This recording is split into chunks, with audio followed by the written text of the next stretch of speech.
If people are impeding your development, you sacrifice your relationship with them. It's a very, very rough rule. Let's say you're miserable and unhappy. Okay, here's a cure. Find what's valuable and let it go. So we could say, well, maybe it's a relationship that you have. Maybe it's a relationship with your parents, right? And the relationship is pathological, but you're locked into it, you value it, and no wonder, because it's a relationship with your parents. And you're suffering terribly because of it. Well, what do? Maybe you let it go. It's a sacrifice. And the idea is that, well, that'll clear the future for you. Well, very frequently when people are suffering terribly, not always, because sometimes you just suffer stupidly, blindly, and without recourse, you know. You get cancer and then you die. So we have no idea how to deal with that. But sometimes the reason that you're suffering is because you just won't let go of the thing that's biting you. And I've had clients like this. I can't stop communicating with my mother, who phones me 3 times a day, every day of my life, and never says anything that isn't unbelievably critical and demeaning. I can't let that go. That's not such a good idea. The funny thing too, often when people let something like that go, it goes away, sorts itself out, and then comes back. So they don't even end up losing it. But unless they're willing to let it go, to sacrifice it, they make no headway whatsoever. And I'm not saying I'm a great man, but I'm telling you this here though, I ain't what I was. You might not think all that much of me, but you would if you knew what I was though. If you'd have saw me when I had a severe stuttering problem and I couldn't talk outside my house, you would think much of me if you saw me when I flunked out of school. I'm on my 3rd marriage. You would think a whole lot more of me if you knew me when I was living in that car for 3 years. Cause see, what he turned me into was something I never saw that I didn't think I'd ever be this. People come to me from everywhere. I meet with kings and queens. I was in Botswana with the president and the first lady of Botswana. Then I met the crown prince of Abu Dhabi. He came out of his chair at the race to come meet me. You know why he came to meet me? Just simply because of my gift. I make people laugh. It put me in the presence of great men. That's what my gift has done for me. That's what your gift will do for you. That scripture is talking about you. Look, man, identify that God-given gift and get to pursuing it. Maybe you here because you need to hear this here. Maybe you here because you need to dust off your dreams. Maybe you need to explore your imagination. Maybe you just need to identify your gift so you can quit tripping in your own life, trying to figure out what you can do. There was this statement, I think it was Pascal, he said, you know, all of man's problems arise because he cannot sit by himself in a room for 30 minutes alone. And it's very true. I always needed to be stimulated. And when the iPhone came along, boredom was dead. I would never be bored again. Even if I'm standing in line, I'm on my iPhone, and I thought it was great. And when I was a kid, I used to try and overclock my brain, be like, how many thoughts can I think at once? The answer is only one, but I would try to think multiple thoughts at once. And I was proud of that. I was proud that my brain was always running, this engine was always moving.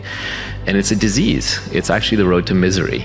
And now that I'm older, I realize you actually want to, again, rest your mind. You want to learn how to settle into your mind. And now I look forward to solitary confinement. You leave me alone for a day, it'll be like the happiest day I've had in a while. And that is a superpower that I think everybody can attain.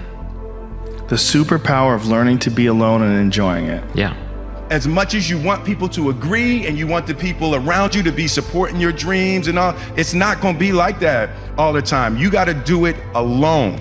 And people will help you, and when you get the ball rolling, people will jump on. But if you don't believe, nobody else is going to believe. People come along because your belief is so insane, that your belief is so strong, that makes people be like, yo, this crazy. Yeah. Following your dreams is a lonely, solitary, scary, dangerous pursuit.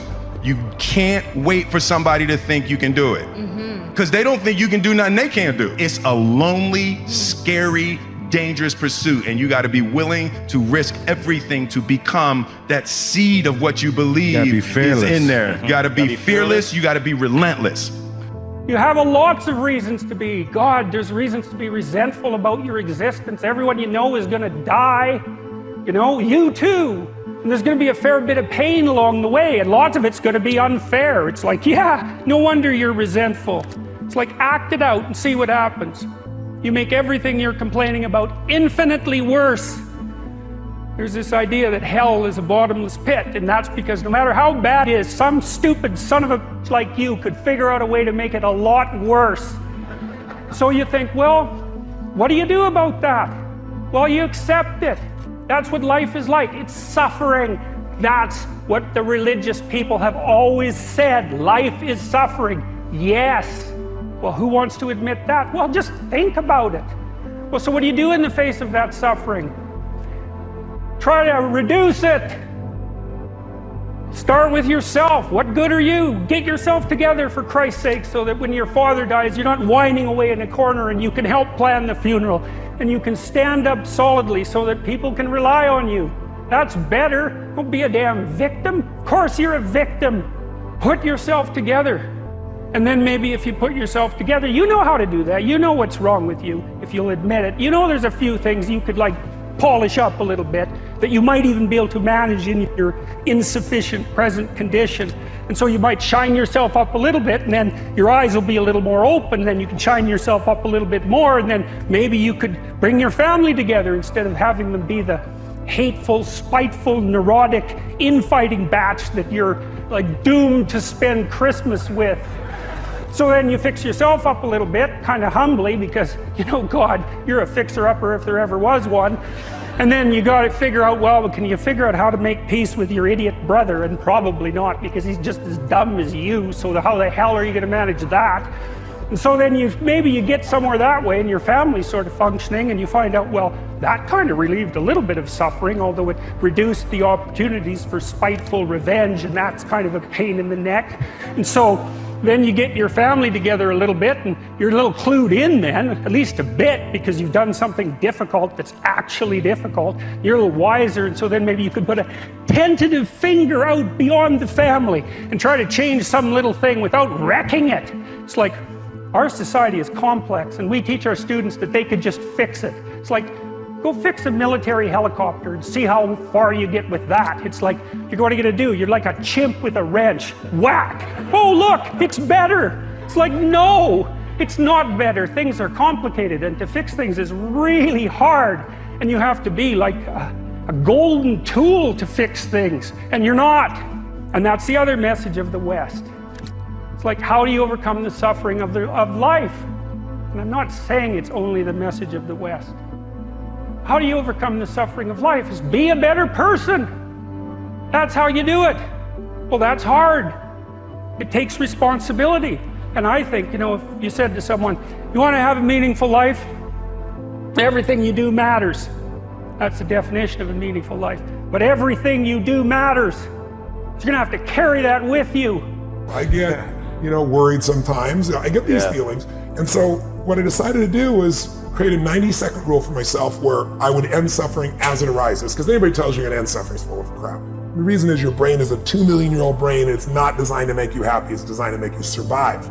But there's no saber-toothed tiger for you to react to anymore. So now we worry about, what are people thinking of us? Do I have enough money? Over the last 2 years, what I've done is play this little 90-second rule. And if I feel tension in me, I go, okay, that's suffering. Where's it come from? What am I stressed about? What am I concerned about? And what I immediately do is I realize the stressful thought. What I really do now is I dig in and I notice that the only time you have stress or suffer is when you believe a stressful thought.